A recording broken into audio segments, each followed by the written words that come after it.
Në muzeun e Musine Kokalarit është zhvilluar një aktivitet ku në qendër kishte jetën dhe veprimtarinë e disidentes ardhur edhe tek brezat e rinj. Qëllimi kryesor sipas Arjeta Kokalarit është zhvillimi dhe gjallërimi i këtij muzeu për ta bërë aktiv si një qendër sociale ku brezat të njihen dhe ballafaqohen me njohurit. Qëllimi parsor i ngritjes së këtij memoriali është që të bëhet një qendër takimi e brezave të rinj, një qendër sociale, një qendër edukative dhe mendoj se me këto aktivitete ne realizojmë qëllimin. Nga Musineja kemi gjithmonë shumë për të mësuar, sepse Musineja është dhe ishte shumë e parakohshme për kohën e saj, por mendoj se edhe për kohën tonë. Dhe unë e them shpesh që ajo nuk është vetëm një personazh historik. Musine Kokalari është një personalitet i shumëanshëm që ka dhënë kontribut në shumë fusha, si të kulturës, ashtu edhe shoqërisë, por njëkohësisht Musine Kokalari është një personalitet intelektual, sepse idetë e saj për shoqërinë, për rolin e individit në shoqëri, idetë emancipuese për rolin e gruas në shoqëri janë ende aktuale, veçanërisht ajo vizioni i saj politik për një shoqëri demokratike, për njerëz të lirë, të cilët kanë të drejtën e votës dhe të zhvillimit ekonomik.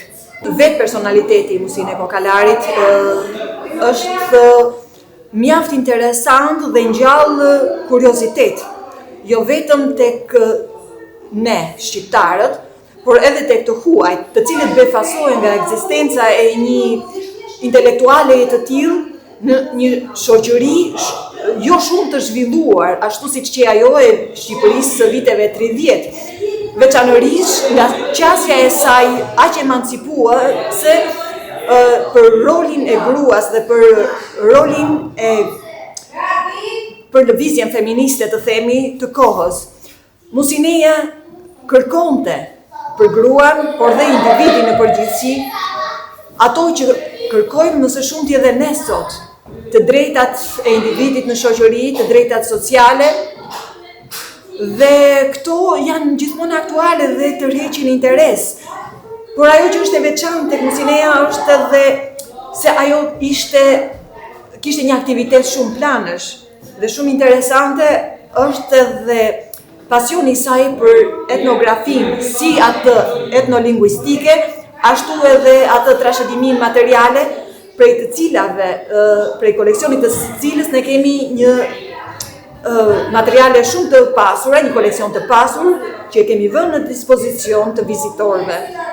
Përgjatë këtij aktiviteti, të pranishmit u njohën me jetën e Musines dhe shkrimet e saj, disa të publikuara më herët e disa të tjera për herë të parë. Qendra kulturore Fato Berberi në bashkëpunim me muzeun Muzaimi, që është dhe shtëpia e disidentes tonë Musine Kokalari, sot zhvilloi një aktivitet për krijimtarinë që Musine Kokalari ka bërë jetën e saj, por kryesisht për krijimtarinë e fëmijëve.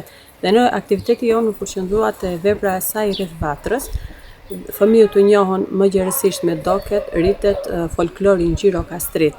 Fëmijët sot zhvilluan lojra popullore, gjagjeza, kënduan nulla. Përveç lojrave që zhvilluan fëmijët, si dhe instruktori i polifonisë, këndoi një monofoni kushtuar Musine Kokalari. Musine Kokalari u arrestua më 23 janar të vitit 1946 nga regjimi i atërshëm. Ju nënshtrua torturave të vazhdueshme në qeli, por refuzoi të ishte dorë nga bindjet e saj për një sistem pluralist dhe shoqëri të lirë. Pavarësisht çdo gjëje, ajo la pas gjurmë të thella në historinë e vendit si një njeri që nuk u mposht kurrë.